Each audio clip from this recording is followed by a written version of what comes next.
خر ما از کرگی دم نداشت. قضا را شخصی به نام مهرک که پسر یک نفر بازرگان بود و پس از مرگ پدر تمام مال و میراث را در راه مناهی و ملاحی برباد داده بود، بر اثر توصیه و سفارش مادرش نزد شمعون یهودی صراف ثروتمند بلخ رفت و از او 1000 درم وام خواست تا سرمایه و دستمایه کار خیش قرار دهد. چون شمعون با پدر مهرک سابقه دوستی داشت، حاضر شد مبلغ 500 درم به مهرک قرض دهد و در سر سال مبلغ 650 درم بگیرد.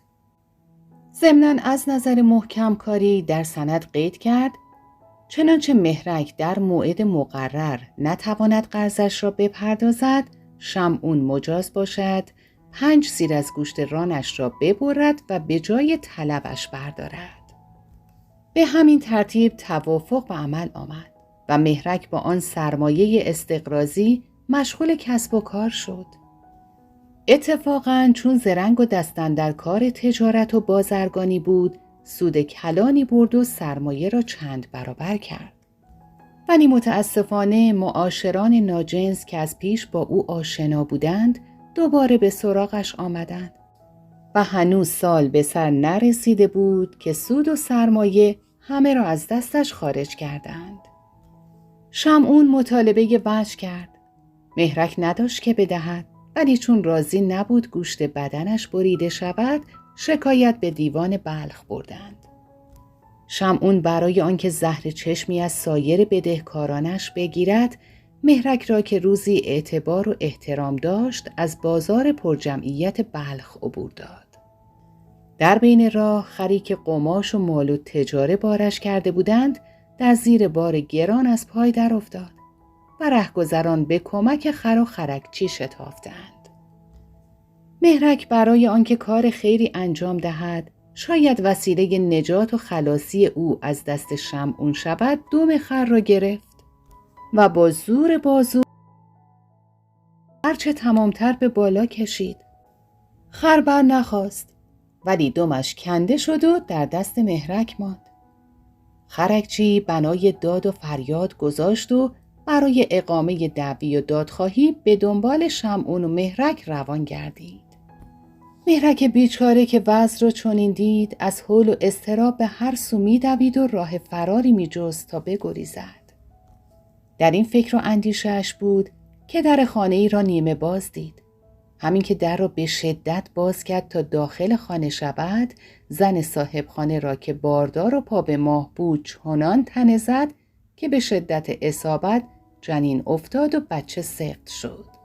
شوهر آن زن که 7 سال قبل عروسی کرده بود و پس از نظر و نیازها تازه می‌خواست صاحب فرزند شود، از این پیش آمد غیر منتظره برافروخت و با مهرک درآویخت.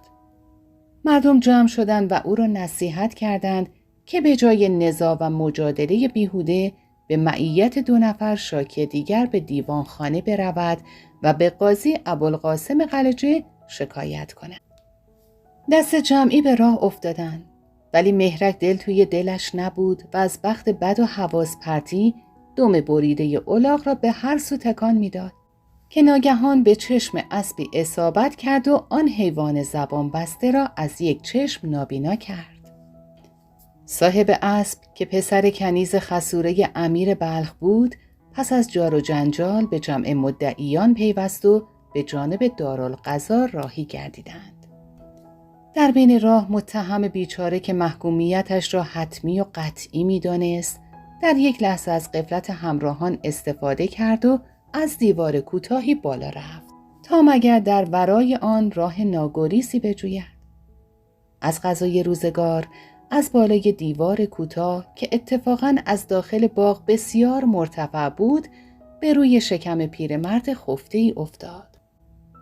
خفته از سنگینی بدن مهرک و حول حادثه ناگهانی در دم جان داد و پسرش به خونخواهی پدر با 4 نفر مدعی دیگر هم عنان شده رهسپار دارالقضا گردیدند. نرسیده به دیوان خانه، مرد خیراندیشی که از اول به دنبالش افتاده بود و سایه به سایه با آنها می آمد، سر در گوش مهرک کرد و گفت: اگر می خواهی از شر و مزاحمت این عده شاکیان جور و واجور خلاص شوی، باید یک زرنگی به خرج دهی و آن این است که زودتر از همه خود را به قاضی القضات بلخ برسانی و قول و وعده انعامی بدهی. شاید براءت حاصل کنی و یا اقلاً در محکومیت تو تخفیف کلی حاصل شود. مهرک گفت: مرد بعد از این همه جرم و خطاها که از من سر زده، چون این چیزی امکان پذیر است؟ مرد خیراندیش جواب داد: از این قاضی دیوان بلخ همه کار بر می آید، زیرا پیچ و مهره حل و عقد مشکلات دست خودش است. پسر جان، مگر نمی‌دانی که اینها تخم و ترکه شریح قاضی هستند و به دنبال جاه و مال می‌روند، نه حق و راست؟ مهرک تصدیق کرد و به دستور آن خیراندیش قبل از مدعیان خود را به پشت در اتاق قاضی رساند و به خلوتگاه درون شد. اتفاقا نیمروز گرمی بود و قاضی به خلوت بساط عیش و طرب گسترده با زیبا پسری به هم آمیخته بود. مهرک زیرک که انتظار چنین فرصتی را می‌کشید، قدم واپس نهاد و با صدای بلند که به گوش قاضی برسد فریاد زد: حضرت قاضی سرگرم عبادت هستند، حال خوشی دارند و با خدا راز و نیاز می‌کنند. دست نگه دارید و حالشان را برهم نزنید تا از نماز و عبادت فارغ شوند. قاضی ابوالقاسم چون حرفای مهرک را شنید، از زرنگی و کاردانی او خوشش آمد و با خاطری جمع کارش را انجام داد و بساط را جمع کرد. آنگاه مهرک را به درون خواست و گفت: فرزند، تو کیستی و چه حاجتی داری؟ مهرک پس از تعظیم و دستبوسی گرفتاری‌هایش را یکایک برشمرد و از قاضی در نجات و خلاص خویش استمداد کرد. قاضی گفت: چون یقین دارم که جوانی پخته و رازدار هستی و شتر را نادیده خواهی گرفت، لذا از شکایت شاکیان باکی نداشته باش. هر حکمی بخواهی به نفع تو صادر خواهم کرد. مهرک عرض کرد: با اطمینان و پشتگرمی به عدالت و عنایت حضرت قاضی، شتر که هیچ، فیل را نیز نادیده خواهم گرفت.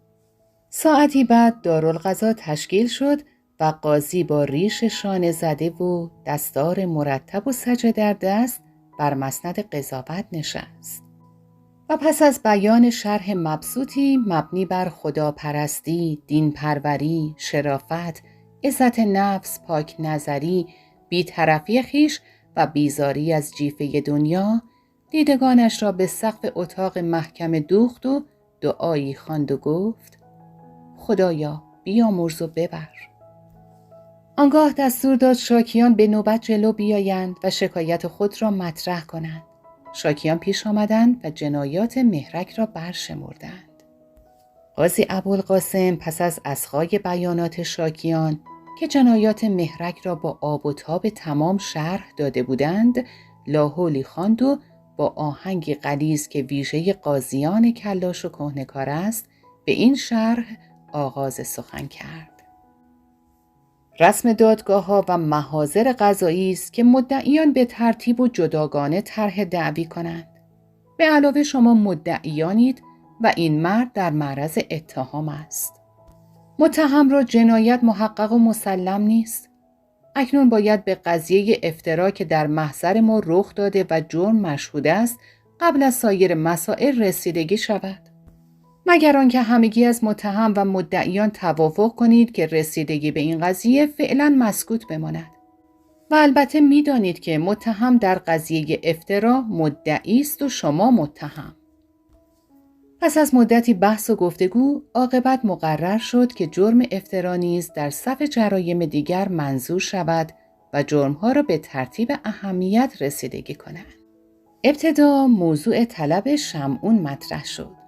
شمعون سندی که از مهرک در دست داشت تقدیم و به عرض رسانید که به موجب این سند چون مهرک مبلغ 650 درم بدهی خود را در سر سال تأدیه نکرده است، 5 سیر از گوشت رانش به من تعلق دارد. قاضی به مهرک گفت: آیا این مرد راست میگوید؟ مهرک جواب داد: بلی. قاضی لحظه درنگ کرد و آنگاه گفت: اگرچه این داد و ستد شرعی نیست و از نظر مذهبی و اخلاقی کاری ناروا و احمقانه است، معذالک من با تو همراهی میکنم تا حق و طلب خود را وصول کنی. این کارد و این هم ترازو، اما توجه داشته باش که این دو کار نباید انجام شود. یکی آن که قطره خونی ریخته نشود چون جزء قرارداد نیست. دیگر آن که ذره ای از 5 سیرگوشت نباید کم و زیاد شود، وگرنه شدیداً مجازات خواهی شد. شمعون گفت: حضرت قاضی قربانت گردم، خودتان فکر کنید چگونه میتوانم 5 سیر از گوشت رانش را بی کم و زیاد با کارد ببرم که حتی یک قطره خون هم ریخته نشود؟ قاضی گفت: چون قرار تعلیق به محال بستی پس حقی هم نداری و باید تاوان زحمتی که به این مرد داده او را از کار بیکار کردی به علاوه حق دیوانخانه را بپردازی و آزاد شوی. شمعون خواست داد و بیداد راه بیاندازد که مأموران اجرا او را گرفتند و بعد از کتک مفصلی به مبلغ 650 درم قائله را ختم کردند که شمعون بابت تاوان مهرک، حق دیوانخانه و حق و زحمه مأموران دارالقضا بپردازد و خلاص شود. پس از آن قصه قتل پیرمرد مطرح شد. مدعی پدر کشته با گریه و زاری عرض کرد: پدر بیمارم در پای دیوار باغ خفته بود که این جوان مانند اجل معلق از بالای دیوار روی شکمش فرود آمد و مرا بی پدر کرد. قاضی گفت: اولا غلط کردی، آدم ناخوش را پای دیوار خوابانیدی که این اتفاق رخ دهد. ثانیاً حالا که این کار را کردی بگو ببینم پدرت چند سال داشت؟ عرض کرد: 72 سال. قاضی از مهرک پرسید: تو چند سال داری؟ گفت: 28 سال. قاضی بدون تفکر و تأمل حکم خود را اینطور انشا کرد: قاتل مستحق قصاص و قصاص از جنس عمل است. نظر به اینکه متهم بیش از 28 سال ندارد، جوان پدر مرده موظف است که 44 سال از متهم نگهداری کند، مسکن و غذا و لباسش را تدارک ببیند و از او به خوبی مواظبت و پذیرایی کند تا 72 ساله شود. آنگاه متهم را در پای همان دیوار و محل وقوع جرم بخواباند. سپس از بالای دیوار به همان کیفیت بر روی او جستن کند تا جانش درآید و مردم بلخ به عدالت ما امیدوار شوند. خونخواه پدر چون حکم رأی قاضی را شنید از حق خویش صرف نظر کرد. ولی قاضی گفت: گذشت شما کافی نیست. از کجا که فردا برای پدرت وارث و مدعی دیگری پیدا نشود و علیه متهم اقامه دعوی نکند. باید وجه الزمان کافی بسپاری که خسارت احتمالی مدعی از آن محل تأمین شود. این بگفت و شاکی بیچاره را برای پرداخت وجه الزمان و حق دیوانخانه و عمل سیاست سپرد. سپس نوبت به مدعی سقط جنین رسید. جوان شاکی گفت: 7 سال از ازدواج کردم و آرزوی فرزند داشتم که اتفاقاً چند ماه پیش این آرزو برآمد و همسرم باردار شد. اما متاسفانه در حادثه امروز جنین افتاد و آرزوی چند ساله‌ام را برباد داد. قاضی اندیشمند تبسم ملیحی بر لب آورد و فرمود: برای موضوعی به این سادگی چرا اینجا آمدید؟ خودتان می توانستید دوستانه با هم کنار بیایید تا وقت شریف ما ضایع نگردد. جوان پرسید: چطور دوستانه حل می شد؟ حضرت قاضی فرمود: اول بگو ببینم جنین سقط شده پسر بود یا دختر؟ شاکی گفت: با نهایت تأسف پسر بود. قاضی ابوالقاسم با حالت تمسخر سری تکان داد و حکم محکمه را چنین انشا کرد: در اصول قضا مقرر است لا ضرر و لا ضرار و از توابع حتمی قاعده مقرر این است که هر کس ضرری به دیگری وارد سازد از عهده غرامت آن برآید. غرامت سقط جنین ایجاد جنین دیگر به علاوه تحمل و قبول مخارج آن است. مهرک محکوم است مخارج همسر شاکی را از لباس و غذا و مسکن و از امروز تا هنگامی که دوباره باردار و نزدیک به وضع حمل شود از مال خود بپردازد. بدیعی است زحمت ایجاد جنین جدید هم بر عهده متهم موصوف است که شخصاً باید تقبل کند. چنانچه نوزاد پسر بود و به حل مراد. ولی اگر دختر بود بر محکوم فرض است که به هنگام سیاق به ایجاد جنین دیگر اقدام کند. مرتبه دوم اگر نوزاد پسر بود شاکی یک دختر سود برده است. ولی اگر باز هم دختر بود چون دو دختر برابر یک پسر است دیگر دین و تکلیفی بر عهده محکوم نخواهد بود. شاکی فرزند باخته از هول و وحشت و حکم قاضی لرزه بر اندامش افتاد و عرض کرد: جناب عدالت پناهی، این چه حکمی است که صادر فرمودید؟ قاضی جواب داد: همین است که گفتم، ذره‌ای از طریق انصاف و عدالت خارج نیست. شاکی گفت: من از حق خودم گذشتم و عرضی ندارم. شاید مشیت الهی چنین اقتضا کرده که من فرزند نداشته باشم. قاضی فریاد زد: خیر سر، کدام حق؟ استرداد دعوی قبل از صدور حکم است. وقتی حکم صادر شد فرار از تبعات آن منوط به توافق طرفین خواهد بود. سپس روی برگردانید و به مأموران دارالقضا فرمان داد که همسر شاکی را برای اجرای حکم در اختیار محکوم قرار دهند مگر آنکه شاکی از غرامت خسارت احتمالی محکوم برآید و حق دیوانخانه را هم تأدیه کند. مأموران پس از گذشت شاکی و رضایت مهرک حق دیوانخانه را به علاوه 150 درم برای خودشان از آن بیچاره گرفتند و رهایش کردند. چون قضیه اسب کور مطرح شد و متهم به وقوع جرم اعتراف کرده بود، دیگر تحقیق و اقامه شهود را لازم ندانست و بدون تأمل حکم قاضی دیوان بلخ به این شرح خوانده شد. مقرر می شود اسب مصدوم را از سر تا دم 2 نیمه کنند و محکوم باید آن نیمه را که چشمش کور شده تصرف کند و قیمت مزبور را به مدعی بپردازد تا خسارتش جبران گردد. مدعی که هاج و واج مانده بود و به زحمت دست و پایی جمع کرد گفت: جناب قاضی، اولا این حیوان زبان بسته را چرا باید 2 نیمه کرد؟ ثانیاً اسبی که 2 نیمه شد لاشه‌ای بیش نیست در حالی که محکوم نصف قیمت را می‌پردازد. قاضی با خونسردی جواب داد: حکم عادلانه همین است که صادر شد. اگر حرفی دارید خارج از محضر قضا می‌توانید با یکدیگر کنار بیایید. فی‌المثل محکوم را راضی کنید که از حق خود درباره 2 نیمه کردن اسب صرف نظر کند و در عوض قیمت نیمه معیوب آن را پرداخت نکند. صاحب اسب که قافیه را تنگ دید عرض کرد: جناب قاضی، مگر مرا نمی‌شناسید؟ من پسر کنیز خسوره امیر بلخ هستم. قاضی گفت: حالا که اینطور است قیمت اسب و حق دیوانخانه را از همان شمعون بازرگان بگیرید و پول اسب را به شاکی بدهید تا کنیز خسوره امیر بلخ از حکم عادلانه ما خوشنود و راضی باشد.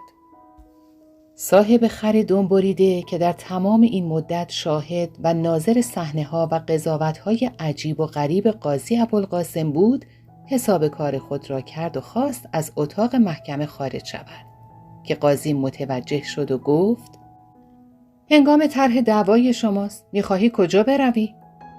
صاحب خر عرض کرد: عمر و عدالت حضرت قاضی دراز باد. شهود من در بیرون دیوانخانه منتظر هستند. می‌خواهم آنها را برای ادای شهادت به حضور آورم تا در کار قضاوت و اجرای عدالت تأخیری رخ ندهد. قاضی گفت: متهم منکر وقوع جرم نیست که تا حاجت به اقامه شهود باشد. دستور می‌دهم شهود را مرخص کنند و شما برای ادای توضیحات آماده باشید. زیرا امر قضا تعطیل بردار نیست. صاحب خر جواب داد: اتفاقاً کسی که منکر وقوع جرم است من بیچاره فلک زده هستم که در خارج از عدالتخانه شهودی حاضر کردم تا شهادت حسن عینی بدهند که نه تنها مهرک دم خر مرا نکنده است بلکه خر من از کورگی دم نداشت و مثل انواع خران بیدم که در جهان به وفور یافت می‌شوند متولد گردیده است. قاضی گفت: استرداد دعوی نیز احتیاج به اقامه شهود ندارد، منتها چون با طرح دعوی مایه خسارت متهم شده اید، غرامت بر عهده شماست و مقرر می شود خر بیدم را به علاوه مبلغی بابت غرامت نقصان دم به متهم تسلیم کنید تا سکنه بلخ به عدالت ما امیدوار شوند.